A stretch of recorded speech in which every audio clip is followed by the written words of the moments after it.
はい、こんにちは。MD ジャックです。愛です。耳の妖精、ミミです。音と波形と言葉で表現する MD ジャックチャンネル。今回のレビューは何？はい、今回のレビューは CVJ ジェマインです。キャラクターコラボの美しさとマグネシウム合金振動板による超高速レスポンスを両立した欲張りなハイブリッドモデルですね。ジェマインでもジェミンでもジェミネでも馴染みやすい呼び方でいいと思うけど、ここでは公式のジェマインで呼ぶことにするよ。大きな3つの特徴。1つ目は磁石で置き換えできる交換式ガラスフェイスプレート。2つ目はマグネシウム合金振動板と BA を融合させた高速高解像度なハイブリッドドライバー。3つ目は音の方向や距離を正確に再現する精密な 3D 空間サウンドステージです。これコラボモデルってことだけど、特定の原作があるわけじゃなくて CVJ が作ったオリジナルキャラということらしい。原作がないからサイトごとに翻訳が揺れてるみたいだから、パッケージと Amazon のサイトで作品名が微妙に違うんだよね。なるほど、タイトルすら概念なんですね。外観の注目ポイントは磁石で外せるフェイスプレートで、購入時にキャラ版かオーロラ版かを選ぶ仕様だね。これをパカッと外すと下からシルバーのメタルプレートが出てくる。ガラスの華やかさとメタルのメカニカルな質感、1台で2つのスタイルを楽しめるのがこの設計の面白いところだね。ちなみに同メーカーののぞみの着せ替えプレートとも互換性があります。ドライバーは 10mm マグネシウムアルミニウム複合ダイナミックドライバーとカスタム BA の 1DD プラス 1BA 構成になっています。マグネシウム合金は非常に軽量かつ光合成な素材で、音の立ち上がり、つまり可動応答が極めて速いのが特徴。可動応答？なんだか難しい言葉だけど、つまり音が縛って素早く出るっていうことかな。そう、音がもたつかないから微細な音の粒が重ならずに鮮明に聞こえてくる。一瞬の判断が求められるゲーミングシーンではこのスピード感が大きな武器になるかもね。そこに広域用のカスタム BA が組み合わさることで、さらに繊細な高音域までカバーしているんですね。立ち上がりが早いってことは、私がおやつを食べるスピードと同じくらいなのかな。気づいたらなくなってるくらい一瞬の出来事なんだね。それはミミーちゃんが食いしん坊なだけでしょ。ジェマインは見た目に比べてかなり軽量設計だね。片側 7.2g か。シェル部分が樹脂製なんだね。着せ替えフェイスプレートが 1.9g だから、これ外すと 5.3g。確かに軽い方だね。シェルの形状も耳の形に自然にフィットするように作られているから、長時間使っても疲れにくい。愛も実際につけてみましたが、耳への圧迫感は少なかったです。ゲームの長時間プレイやお気に入りのアルバムをじっくり聴くにも最適ですね。音漏れも特に気になりませんよ。ジェマインのケーブルにはハイファイ音楽用とゲーミング用があり、購入時にどちらか一方を選ぶ仕様です。ゲーミング用は長さが 1.75 メートルでタイプ C 接続 SA311B という高性能な ENC ノイズキャンセリングチップを搭載している。通話テストしてみたけど、相手にかなりクリアに声が伝わってたってことだよ。それではサウンドチェックで音質を確かめてみましょう。ボリューム上がります。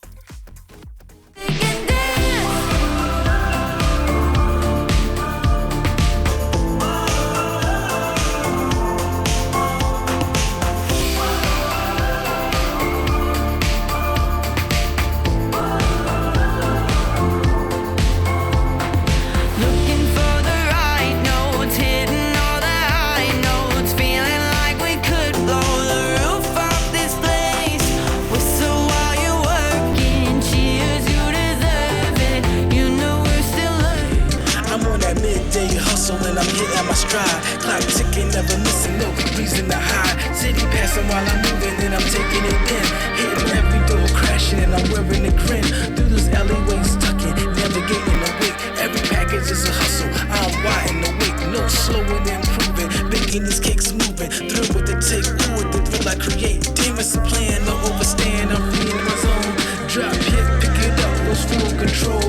Don't mind if I splash while I'm making these waves. Life like a knife, baby, and I'm cutting my way, I'm better.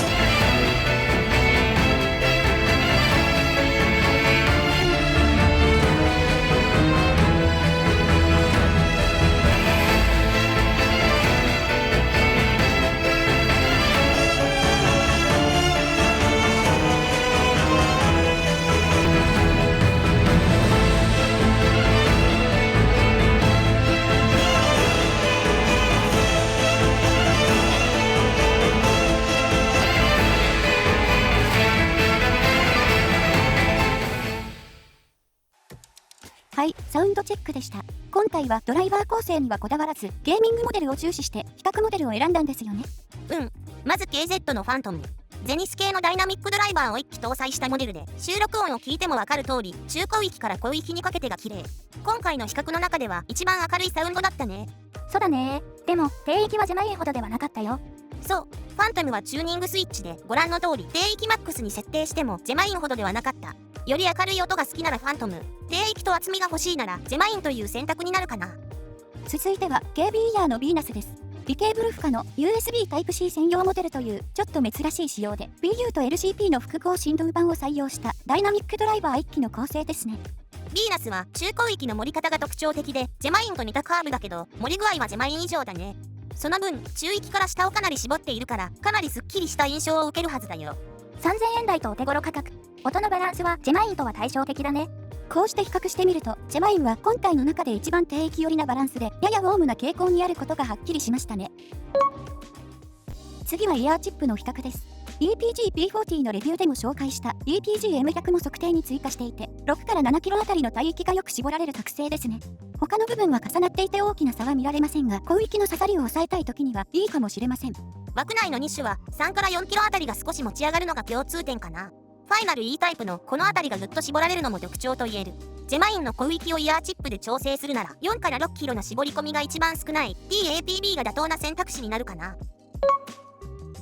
じゃあ実機視聴の印象だね。低域は文句なしにしっかり出て量感優先に感じた。ゲーミングモデルの中でも低域を重視するタイプなんだろうね。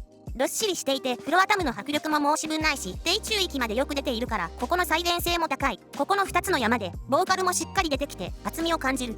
シンバル系はやや弱くボーカルもなんだけど広域の抜け感が今一つかな。